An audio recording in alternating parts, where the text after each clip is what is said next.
Lose yourself in a good book. The Gáis Energy Book Club. Now, released earlier this year, Unravelling Oliver by Liz Nugent tells the story of Oliver Ryan, a handsome and charismatic success story.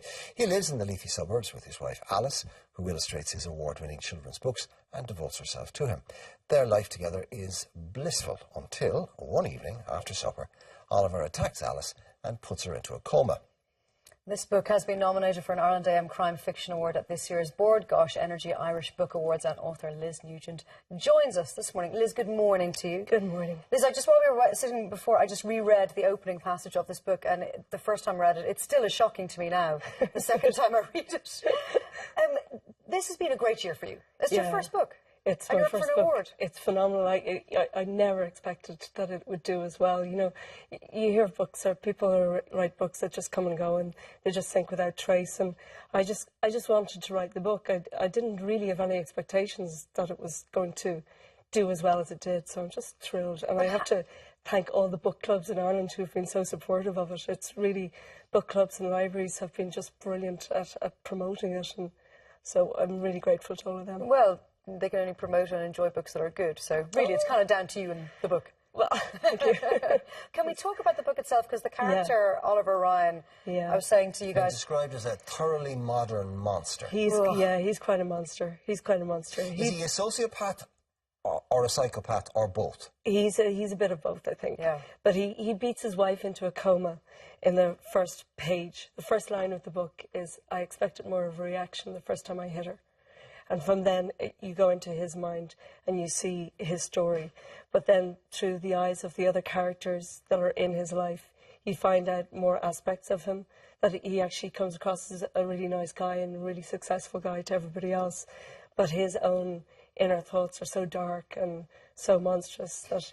It's almost a bit like Bret Easton Ellis's American Psycho. There's that sort of... Oh, he's not that bad. Well, I hate that book. I really hate that book. Well, I thought understand. it was vile. It was, but it was brilliantly vile and brilliantly written as well. Okay, fair enough. I didn't mean that as a compliment. No, but there is a similarity, because when I read it, I was thinking, where is this coming from, Liz? Lovely Liz I don't know. Creates this utter monster who is completely vile. Now, you do tend to empathise with him at points, which is a testament to your characterisation of him, because you don't think you're ever going to feel anything other than utter hatred for him.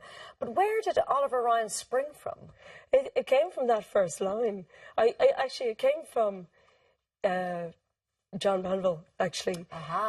John Banville's Freddie Montgomery in the Book of Evidence was such a compelling, callous character. And I had studied that book quite deeply because I worked on a stage version of that for Kilkenny Arts Festival in 2002, I think, and got to know that character very well. And I always thought, I never thought I was going to write a book, but I just thought if I ever write somebody, I want to write somebody as callous as Freddie Montgomery. But actually, I just read it again recently. It's the 25th anniversary of the Book of Evidence coming out now. And I just reread it recently, and I realised that as bad as Oliver is, he still isn't as callous as Freddie Montgomery. He's a bit cuddly compared to Freddie Montgomery. Defending your creation. He's not that bad, I know. Because when you live in that character's head, you have to sort of justify his actions. So Which is what he does throughout the book. Yeah, he does. Yeah. But I understand. I don't condone what he did, but I do understand. When you write a character like that, and you say you live in his head, how do you get into the head of a character like that? I mean, because there are psychological conditions going on here, sociopath, stroke, psychopath and all this. So how did you get an understanding? Did you do a lot of research on that area? Or? No, not particularly, but I think if you're a bad person, I don't know whether there's such things. How many really bad people actually think they're really bad people? This is the thing, they don't.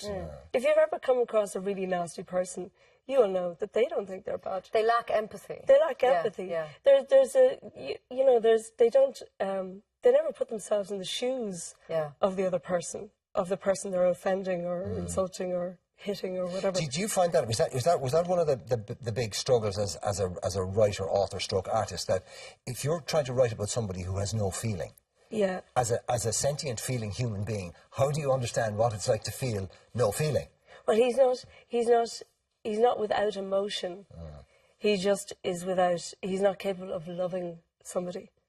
Oh, you're defending him so much. The man's a monster. He's just not capable. He's misunderstood. Yeah. He's just not capable of love. He is a monster. I admit it. He is a monster. He is a monster. But I lived in his head for, a couple of years when I was writing. So you have a connection still. I do. I must apologise for my voice. By the way. You have laryngitis, so you're very good to come on, Liz. I don't always sound like this. Well, I think it's good. It gives the whole crime thing another added layer. It said, Ryan Tuberty gave it a lovely quote, which is Gone Girl meets The Spinning Heart, which are two of my favourite books over the last 2 years. So, no better advertising than that. But it is a superb and compelling and terrifying book. Gone Girl, one of the biggest box office successes of the year. So when's it going to be made into a movie? Well, I have it cast in my head already. Who would play Oliver? Well, in my head, it would probably be Dominic West. Oh, good choice. What do you think? Very interesting. Might be on a winner there. And he's got a very strong Irish connection. He has a strong Irish connection. Liz, I will see you at the Bookclub Energy Book Awards on Wednesday the 26th. Yes. Fingers crossed. Yes. Congratulations. Well Thank you very much. Thank you. Lose yourself in a good book. The Bookclub Energy Book Club.